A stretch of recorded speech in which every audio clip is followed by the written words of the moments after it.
I'm Jeanette Weiden from Loudoun District Library, and I want to share a story from Grand Haven's past involving bank robbers, a shootout, and a car chase. It happened on August 18, 1933 in downtown Grand Haven. Bank robber Eddie Bentz strolled into town with 4 other men, one of them being the notorious Babyface Nelson. Eddie Bentz was an interesting man. He was easy to like and got along well with others. He used his good demeanor to talk to bank employees and gather information about places he was scoping out for a robbery. Although troubled as a youth and in and out of detention centers, Eddie was intelligent, reading and collecting rare books when he wasn't out robbing. He used his intelligence to study banking systems using local libraries and came up with an equation he used to determine how much any given bank may have sitting in its vault. Eddie was just about to retire from the world of bank robbing when Babyface Nelson came into his life and wanted to learn the ropes from a pro. Eddie couldn't resist, and he started to research the People's Savings Bank in Grand Haven, which is now Chase. Arthur Welling was one of the bank tellers that day when a couple men walked into the building that gave Arthur the wrong vibe. They asked for $2 in change and wanted nickels and dimes. Arthur turned around to get the change, and while he was at it, triggered the silent foot switch alarm that went to the police and to Ed Kinkama's furniture store next door. When Arthur turned around with the change, he was greeted with a gun in his face. The men demanded the vault be opened, and the bank workers were all told to get down on the ground. The men grabbed everything they could once the vault was opened. It didn't take long for the police and Ed Kinkama, with shotgun in hand, to respond to the scene.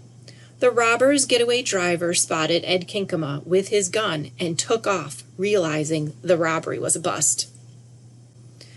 The robbers used the people in the bank as human shields to get out of the building, making it so the police wouldn't shoot. But as soon as they were out, the robbers let their machine guns pepper the air with bullets. This gave them enough time to run towards Franklin and hijack a car with a mother and 4 kids. They considered leaving the kids in the car so they wouldn't be shot at, but the mother's protests must have done something to the men because they let the kids go. Once in their car, they headed towards US 31 South, towards Indiana. The cops set up barricades everywhere, but the men had already switched getaway cars. This happened about 4 miles south of town, where they hijacked a car from a Grand Rapids family who had stopped at the Beam Farm to buy strawberries. They were free men once they got into Indiana, as the Michigan police couldn't pursue them into another state because bank robberies were not yet a federal crime.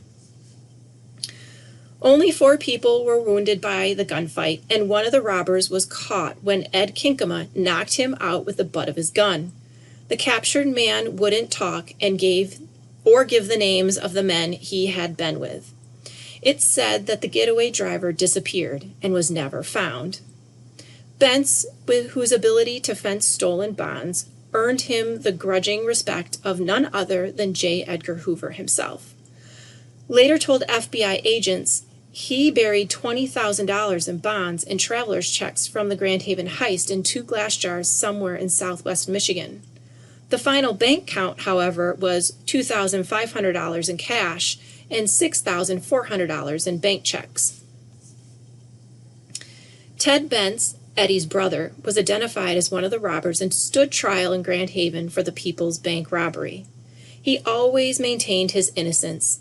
Ted was an avid fisherman, and while in prison, he wrote articles that were published in The Fisherman, a local magazine by Claude Verdine.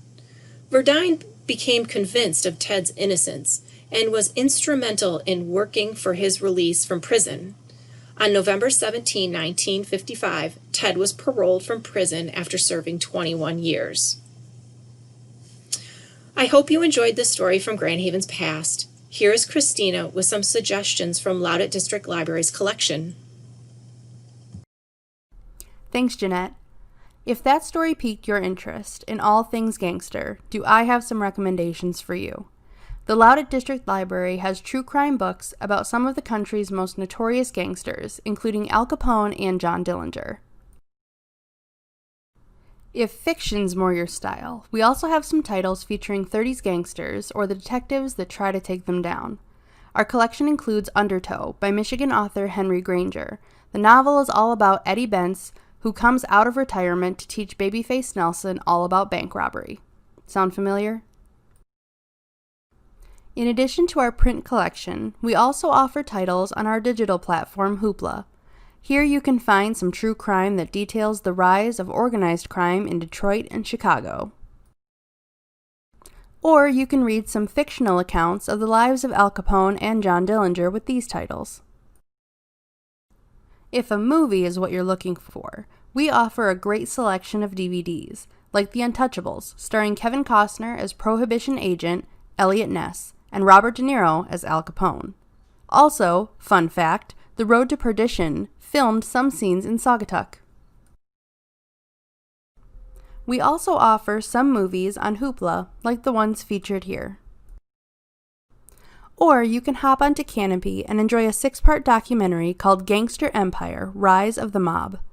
Or watch Tom Hardy play an older Al Capone, struggling with dementia and the violence of his past. Thanks for watching, and be sure to let us know if you liked these titles.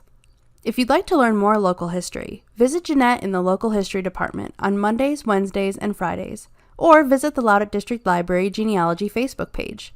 You can also find more videos on our YouTube channel.